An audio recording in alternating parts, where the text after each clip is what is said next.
Society of Amaranthine Educators of Happy Valley Business School presents Talks on Business Essentials. We talk what we know what we talk. Knowledge is cumulative, let us acquire. Namaste. Ohio, Pennsylvania, Wisconsin, and Michigan are some of the Rust Belt states. The slide shows the USA map where some states are marked in red. They are called Rust Belt. But what is Rust Belt? Before getting into the concept of Rust Belt, we should know about deindustrialization. What is deindustrialization and how does it happen? You probably have heard of the word Industrial Revolution, a time when manufacturing and heavy industry increased in parts of the US and the UK in the 18th and 19th centuries. This was a time when factories flourished and all types of things we use on a day-to-day basis from cotton to automobiles were manufactured. Well, deindustrialization is just the opposite. It's a process in which the industrial activity in a country or region is removed or reduced because of a major economic or social change. There are many reasons why this can happen.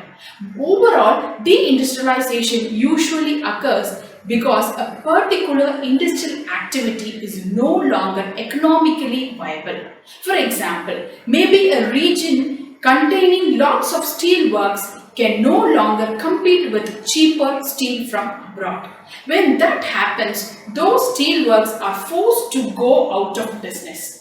It can also happen simply because the focus of a society changes. Perhaps few people want to work in a particular industry anymore, or the pollution created by the industry is no longer desirable, and so there are no longer any economic incentives provided by the government. One common thing that happens to many societies is that they go through an industrial period, and as the wealth of the country or region increases, the emphasis shifts to services and more luxury goods. The biggest example of deindustrialization in the United States is in what's known as the Rust Belt. The region in the upper northeastern United States and Mid-East that was once home to booming industry but is now full of abandoned or rusted industrial factories. These areas thrived in the last 19th and early 20th centuries, partly because of the Great Lakes, paved roads, canals, and railroads that allowed them to get the goods to market. Some of the cities that saw the biggest booms were Chicago, Detroit, Cincinnati, and Pittsburgh. However, the boom began to wane in the late 20th century. As the steel and iron industries declined, manufacturing was moved to southeastern states that had cheaper labor and eventually abroad because of free trade policy that made it possible for companies to pay even less for labor and other things. The rise of automation also made it hard for these industries to adopt because such automation requires a large initial investment. Contrary to the claims of some, often for political reasons, the unions and government involvement had very little to do with deindustrialization.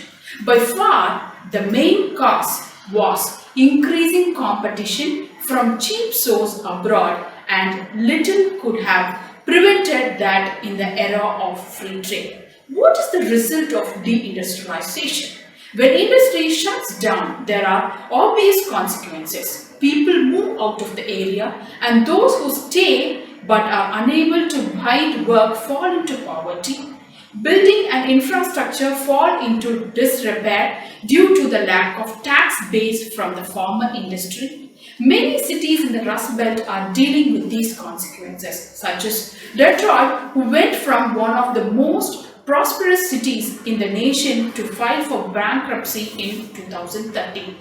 When you think this, Did globalization has a role to play in creating Rust Belt?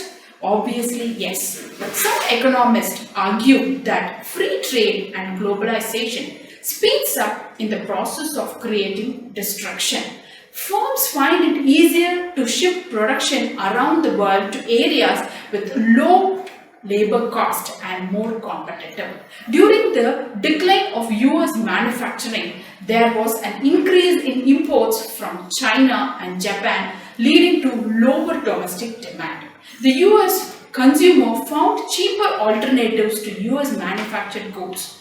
Globalization also led to increased capital flow in the US capital market. This benefited the US service sector but contributed to higher dollar and less competitive US industries. To conclude, let me tell you, Rust Belt is present in many of the countries. Explore and find. Thank you.